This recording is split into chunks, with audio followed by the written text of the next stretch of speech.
Bonjour tout le monde, alors aujourd'hui je vais vous parler d'une nouvelle méthode d'entraînement qui s'appelle le BFR, le Blood Flow Restriction ou Occlusion Training. Alors je vous préviens tout de suite, si vous avez envie d'essayer ça dans votre salle, c'est possible qu'on vous regarde un peu bizarre, qu'on vous prenne un peu pour un dopé, qu'on vous dise que vos veines vont exploser. Enfin bon, moi, j'ai eu le droit à 2-3 remarques quand je le faisais à chaque fois, mais bon. Donc le principe en fait c'est de travailler avec le muscle avec des charges légères tout en ayant en fait une restriction au niveau du sang, de l'apport sanguin au muscle. Alors comment ça marche? Les muscles se composent de deux types de fibres principales, celles de contraction rapide ou de type 2 et celles de contraction lente dites de type 1. Les premières, elles dépendent de l'oxygène comme source d'énergie et ce sont celles que les muscles utilisent durant les activités de faible intensité et de longue durée. Leur potentiel d'hypertrophie n'est pas énorme. En revanche, les fibres de type 2 sont celles choisies pour effectuer des contractions de haute intensité mais de courte durée. Elles n'utilisent pas l'énergie aérobie et leur capacité d'hypertrophie est très grande. Le blood flow restriction engendre une meilleure activation musculaire, précisément à cause de la diminution de l'apport d'oxygène aux muscles. Cette réduction de l'oxygène oblige les cellules musculaires à produire de l'énergie de manière anaérobie, bien que l'intensité soit faible, et par conséquent, un plus grand nombre de fibres musculaires vont s'activer. Le faible niveau d'oxygène active d'abord les fibres de contraction rapide, donc de type 2, avant celles de contraction lente, puisque celles de type 2 préfèrent la respiration anaérobie alors que celles de type 1 ont besoin de l'oxygène. Par conséquent, malgré l'utilisation de poids légers, l'entraînement d'occlusion sanguine imite l'environnement chimique de l'exercice de haute intensité, puisqu'il active de préférence de grandes quantités de fibres de contraction rapide et que ce sont elles qui possèdent la meilleure capacité d'hypertrophie. Cela génère donc des hausses très significatives de la force et du volume des muscles. Alors du coup, pourquoi s'entraîner en occlusion?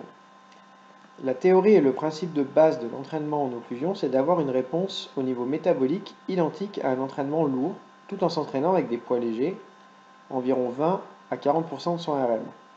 L'entraînement en occlusion peut être un très bon complément aux entraînements lourds en fin de séance et vous permettra de vous entraîner efficacement sans mettre vos tendons ou articulations en péril. Il peut aussi temporairement remplacer l'entraînement lourd en cas de blessure. Il est aussi très efficace pour attraper un point faible du fait de l'énorme congestion et de la sensation qu'il apporte. Et on peut aussi l'utiliser en récupération active. Par exemple, le lendemain d'un squat lourd, on se met au leg extension et donc on fait du BFR. Ça nous permet en fait, avec l'énorme congestion et l'utilisation de poids légers, de récupérer. Et en plus, ce n'est pas traumatisant. Alors, comment on met en place l'entraînement en occlusion? Donc la première consigne et la plus importante, c'est surtout qu'il ne faut pas bloquer le flux sanguin des artères, seulement celui des veines. Donc pour cela, on pourra utiliser des bandes de poignets, de genoux, comme ils utilisent par exemple en powerlifting, des floss bands, ou moi j'utilise même des garrots. Et afin de ne pas comprimer les artères, il faudra veiller à ne pas serrer à fond. Donc sur une échelle de 1 à 10, il faudra serrer à 7, voire 8 maximum. Le protocole de base pour travailler en occlusion est d'utiliser une charge très légère, de l'ordre de 20 à 40% de votre charge maximale, pour 3 à 5 séries de 30 à 15 répétitions avec 30 secondes de récupération. Le tout de préférence sur un exercice d'isolation. On garde les bandes durant toutes les séries, on les enlève qu'à la fin des 7. Donc par exemple, j'estime mon maximum au leg extension à environ 100 kg. Je mettrai donc entre 20 et 40 kg pour travailler en occlusion. Je ferai par exemple 30 répétitions à la première série, 20 à la deuxième et 15 aux deux dernières. Le plus important étant de toujours rester sur une charge légère, où vous pourrez effectuer au moins 15 répétitions jusqu'à la dernière série. Attention, si vous serrez correctement vos bandes, l'entraînement en occlusion est très difficile à supporter mentalement et physiquement, bien que la charge soit légère, car les sensations sont vraiment désagréables. Pour finir, parlons maintenant du placement des bandes.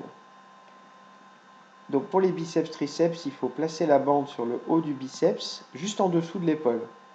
Pour les avant-bras, juste en dessous du coude. Pour les mollets, juste en dessous des genoux. Pour les ischios et les quadriceps, au plus haut de la cuisse. Voilà, j'espère que les explications n'auront pas été trop longues et trop compliquées. En tout cas, je vous invite vraiment à essayer. C'est vraiment une super méthode. Ça vous permet vraiment d'avoir en fait les effets d'un entraînement entre guillemets lourds, disons spécifiques à l'hypertrophie, tout en utilisant des poids vraiment légers. Du coup, c'est nickel, ça permet d'économiser un peu en fin de séance toutes les articulations, les tendons, parce qu'à chaque fois on en met plein la gueule en fait aux muscles et aux tendons surtout en mettant du lourd tout le temps. Là, voilà, en fin de séance, on se rajoute une petite série à la fin, juste comme ça, et franchement, nos tendons nous en remercient.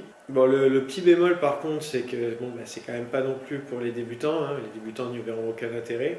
Et surtout, le plus important, c'est assumer le regard des autres, comme je vous ai dit, parce qu'on se balade avec des garrots, on a des veines qui sortent de partout. Enfin, j'avoue que voilà, ça peut déstabiliser certaines personnes, quoi. Mais bon, c'est vraiment une bonne méthode, c'est à la mode aux États-Unis.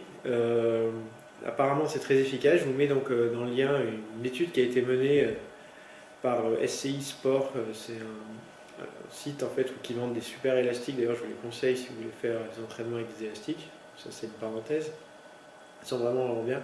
Et donc, je vous mets un petit lien de l'étude si vous voulez voir les résultats. Ils ont montré quand même que ça pouvait développer vraiment le volume musculaire et éventuellement même augmenter la force. Bon ben voilà, je vous laisse là-dessus.